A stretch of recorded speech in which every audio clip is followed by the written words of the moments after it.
Hey you guys, it's Peter, and welcome to my channel, Peterisms, where I tell stories of my life and just little things that I have learned as I have grown into the person that I am today.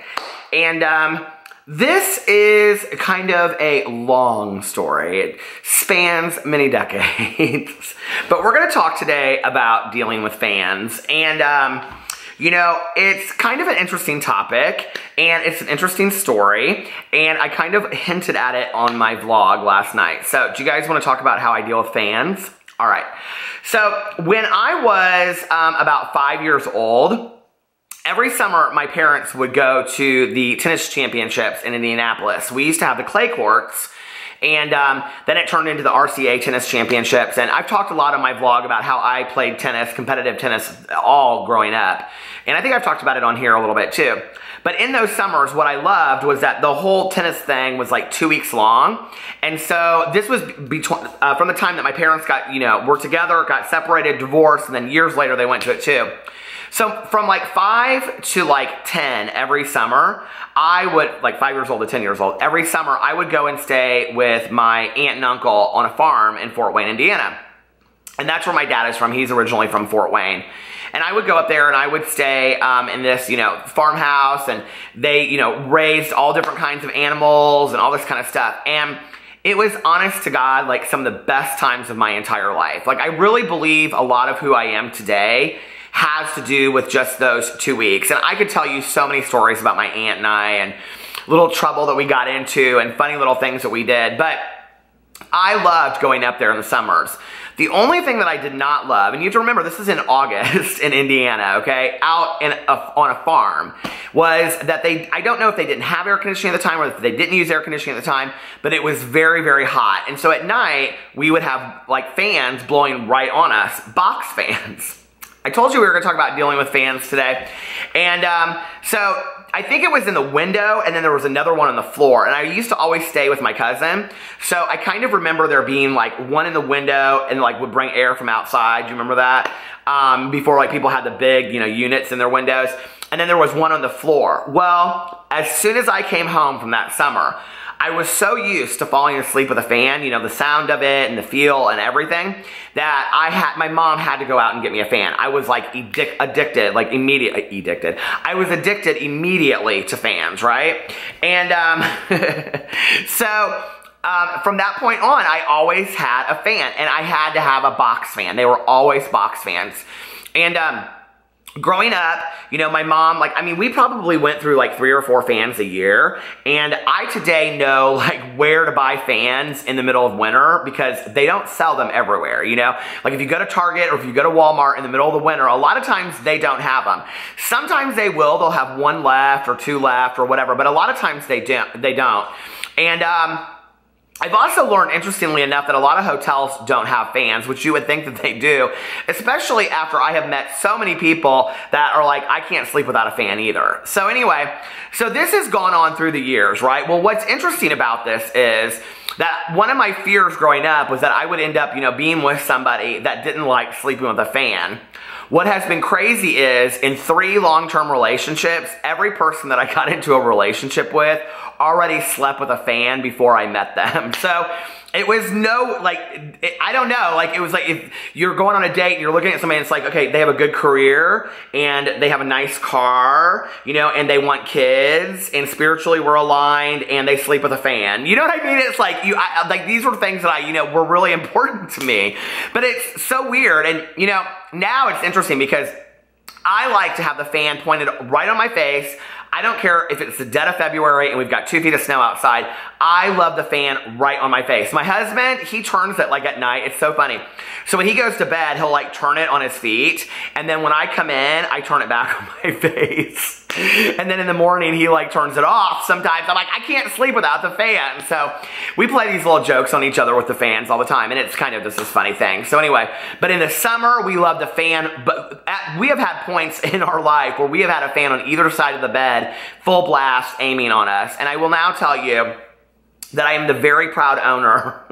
They're all box. They're not, well, it's not box. It's a round fan. But I am a very proud owner of the fastest spinning wind tunnel that you can possibly have that puts out I mean, it makes so much noise. And people are like, oh, it's just the noise, right? No, I love to have the wind like on my face as well. But it's so funny because through the years, I have, had to, I was talking about this on a vlog the other night. I think that's what got me the idea. I know it's a stupid story time to tell today, but it's a little piece of my life that I think it's funny. When I travel, I always take a fan with me. Like I always pack a fan wherever I go. And if it's a road trip, it's just easy to throw in the back of the car. And I usually take like a big fan, right? But then I have a smaller fan that I pack. It's not too small. It takes up half of my suitcase. But we've been to the airport. We went to Miami, and both of our suitcases were over, and I opened it, and the woman was like, well, you could take out the fan. I was like, not the fan. Because I get places, and I cannot tell you how many times they don't have a fan.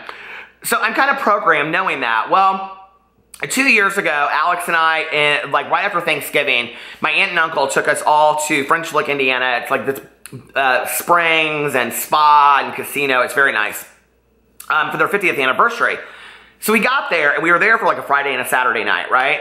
And we get there, and I realized I forgot my fan, and that there's no place anywhere around. There's no place that you can go buy a fan, okay? It's out in the middle of nowhere. I'm like, what am I gonna do? Like, I literally cannot sleep without a fan.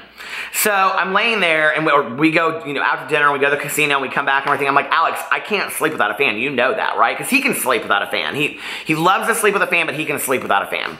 So I'm like, I don't know what I'm gonna do. So I'm like downloading these apps on my phone that are like sound apps to make it sound like a fan. And I'm laying there, and I have the phone like next to my ear like this, and it's like, I mean, it's like no sound, and there's no feeling, and it's, just like still air in the room. I'm like, oh my God, this is driving me crazy.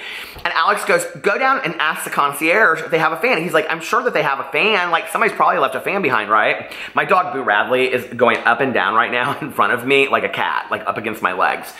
But anyway, and I was like, no, I'm sure they don't have a fan. I go, but tomorrow I'm going into the nearest town, and I'm going to Walmart, and I'm buying a fan. He goes, that is ridiculous. Just ask them.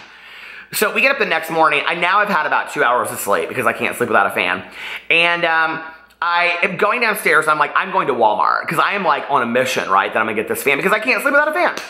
So I go down there, and Alex is like, will you just ask the concierge? I'm like, I know what I know, right? So I go up there, because now I have asked every concierge at every hotel that we've ever gone to. I've asked housekeeping, I've asked the receptionist, everybody. I'm like, do you guys have a, they always look at me like I'm crazy. No, we don't have a fan. So I go up to the concierge, I'm like so embarrassed. I'm like, I'm sure you don't, but I'm just asking before I go buy one. Do you guys by any chance have like a box fan back there, like a fan? Because I can't sleep without a fan. And the guy looks at me and goes, oh yeah, we have like 10 back here. We have people that can't sleep with fans all the time. I'm like, is this a Midwest thing? Is this like an Indiana thing? Because wherever else I go, people like don't have fans, but they have 10 fans sitting back there. So the guy was so nice. He was like, we'll have it delivered up to your room. It'll be up there when you get back. I'm like, thank you so much. And I had the most amazing sleep ever. But typically I have to take a fan with me, you know? And the other day, the electricity went out, and this is kind of where I was gonna make this video that day, but I woke up and the fan was off, and I was like laying there, and I was instantly in a bad mood because it disturbed my sleep, and I can't sleep without a fan. So anyway, that's just, it's so interesting to me. I was thinking about that today. 40 years I have slept with a fan. I cannot tell you how many fans I have had, and I have put these fans through the ringer, okay? I finally start throwing them out. Now, if they're down, I go buy a new one, because I just don't want to see it anymore. But I have had some fans that are so dirty back in the day because I'm like, oh my God, I don't know where to go get another fan. Like, and I get very attached to specific fans, so I don't want to have to throw a fan away because I'm like, oh my God, like, that's my favorite fan I've ever had. And for some reason, like this wind tunnel thing now, I have found several of them that are similar or the same brand. But you know, it's interesting because a lot of times, like, I'll find a fan that I love and it'll last for like 6 months. And you have to remember, okay, we keep this fan on like 12 hours a day. A lot of times when I'm here and the dogs are upstairs sleeping on the bed, I just leave the fan on because now Pee-Pee, who's right here to my left, he is a fan lover too, and he has told me many times that he cannot sleep without a fan. No, they do. The dogs love it too. It's so funny. Boo Radley will like lay up on my chest and he'll put his face into the fan and just let the fan like air him out with like the wind and stuff. It's hilarious. We are a fan family. So are you guys like that? Are any of you out there people that like absolutely have to sleep with a fan? Or you know, it's always interesting the conversation that comes up. People are like, would you rather be hot or would you rather be cold when you sleep? Okay, I, for one, am somebody that would always rather be cold and then get warm. I cannot sleep if I am too hot. So having a fan always like solves all of those problems for me, and I still love it chilly in a room. I will crack a window in the middle of winter because I like being cold and getting warm. So I would love to know how many of you out there are fan sleepers. I meet so many people that have to sleep with fans. So anyway, I love you guys. Leave it in the comment section below, and I will be back tomorrow. Bye.